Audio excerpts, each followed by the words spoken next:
Serigne Cheikh bismillah.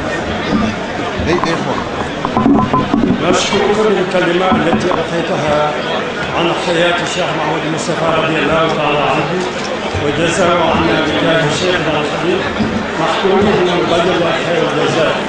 وكلامك يطابق الأعمال الجبارة التي كانت مع شيخنا ومرشدنا ومولانا الشيخ محمود المصطفى التي كانت حياته كلها واصلة متواصلة لما ورثه من الأمانة الإسلامية بكلمة وجيزة يعني إحياء القرآن ونشر سنة النبوي وقواعد الدين.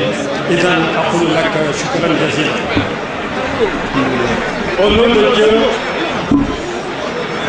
le miséricordieux, le très miséricordieux, Mesdames et Messieurs, chers frères et sœurs en islam, chers condisciples mourides, Assalamu alaikum wa rahmatullahi ta'ala wa barakatuh. Le daïra des petits-fils de Cheikh Mahmoud Moustapha, avec à sa tête Serigne Cheikh Bakary, Serigne Abdou Fatah Gaïndé Fatma, vous transmet ses meilleures salutations. Lesquelles salutations s'adressent en premier lieu à celui que Dieu a mis à la tête de la confrérie mouride, Cheikh Mouhamadou Lamine Bara Mbacké, à Serigne Cheikh Matiley, le guide éclairé de Gouy et Darou Khoudoss, à Cheikh Ahmadou Makhtar Mbacké, calife de Darou Khoudoss, au petit-fils de Serigne Touba, homonyme parmi les honorables homonymes de Cheikh Moustapha Mbacké, ici présent, ainsi que toute la famille de Serigne Touba, à l'ensemble des chefs religieux venant des confréries et associations islamiques qui ont bien voulu répondre à notre appel,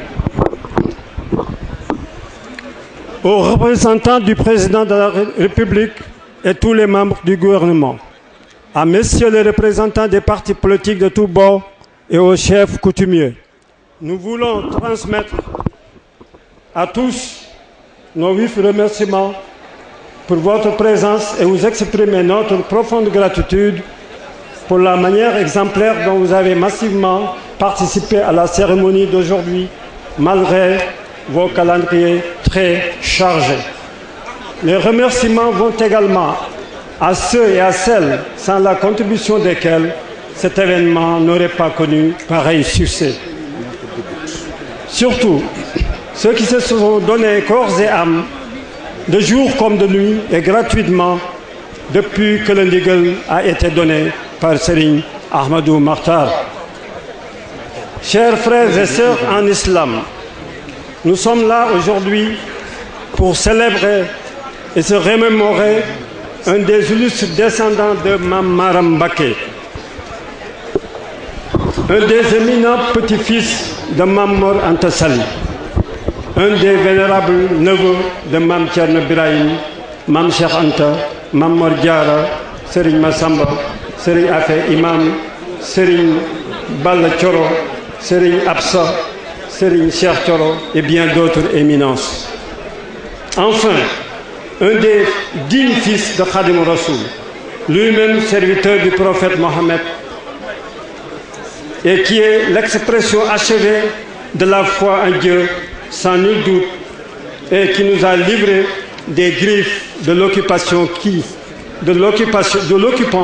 qui, par des formes multiples et subtiles, s'est évertué avec acharnement et voracité à nous dévorer, nous diaboliser, lequel serviteur, par son refus, a forcé et reforgé notre destin en lui trouvant une voie de salut.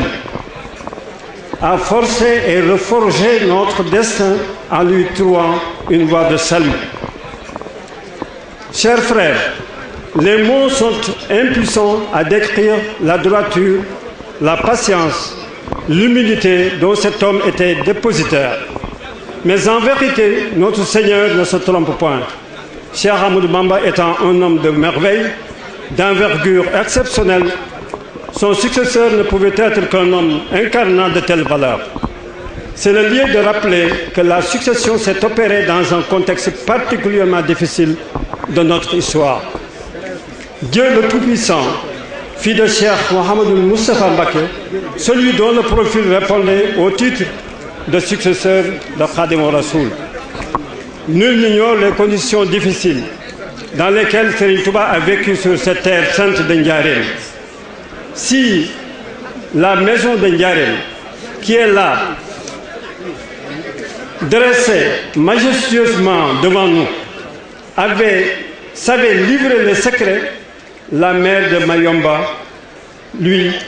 la mère de Mayomba aurait donné la réplique pour nous confirmer ensemble que Cheikh Ahmadou Bamba avait atteint un degré de piété à tout jamais inégalable.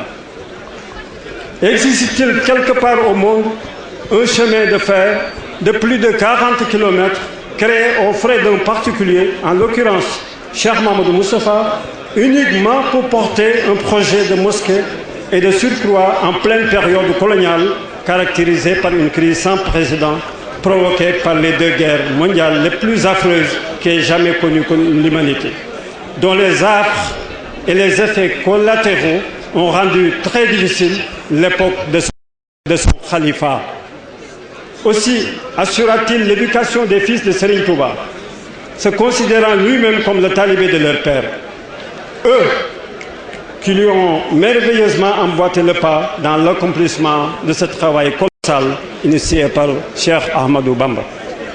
Il a su consoler, unifier et rassurer les disciples de première heure en organisant avec méthode une confrérie qui dès lors commençait à porter les germes d'un développement fulgurant dont les résultats sont palpables et témoignent de l'expansion que connaît aujourd'hui sa démarche et s'en servent comme référence dans leur vie de tous les jours.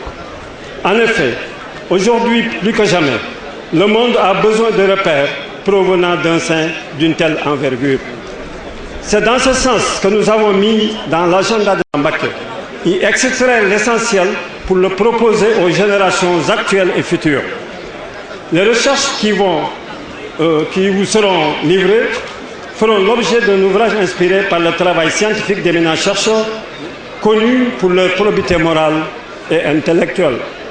Serigne Ahmadou Makhtar, calife de Cheikh Mouhamadoul Moustapha Mbacké, a demandé au petit-fils d'institutionnaliser cette journée commémorative en vue d'approfondir et de pérenniser l'œuvre de ce grand personnage du monde musulman. Il invite tous les disciples et autres bonnes volontés à faire en sorte que ce jour fasse date dans les annales de la confrérie en particulier et de l'islam en général. C'est-à-dire donc que c'est dès à présent qu'il faudra commencer à mettre la main dans la pâte en s'appuyant sur le bilan qui sera fait de cette toute première édition. Chers frères en islam, chers disciples et invités, il ne nous reste plus qu'à demander à Allah de nous donner la force et la santé nécessaires pour que chaque année, nous puissions nous atteler à cette œuvre exaltante en compagnie de nos vénérés guides. Inna Allaha ma'al ladhina ittaqaw wa ladhina hum muhsinun. So we shall now give the floor to Moustapha Mbacké Gaïndé Fatma, one of the grandsons of Cheikh Mouhamadoul Moustapha, who will recount the episodes of the latter's long struggle to make the recommendations of his illustrious father come true, and unmeasurable efforts to enhance the influence of Mouridism in Senegal and throughout the world. Thank you.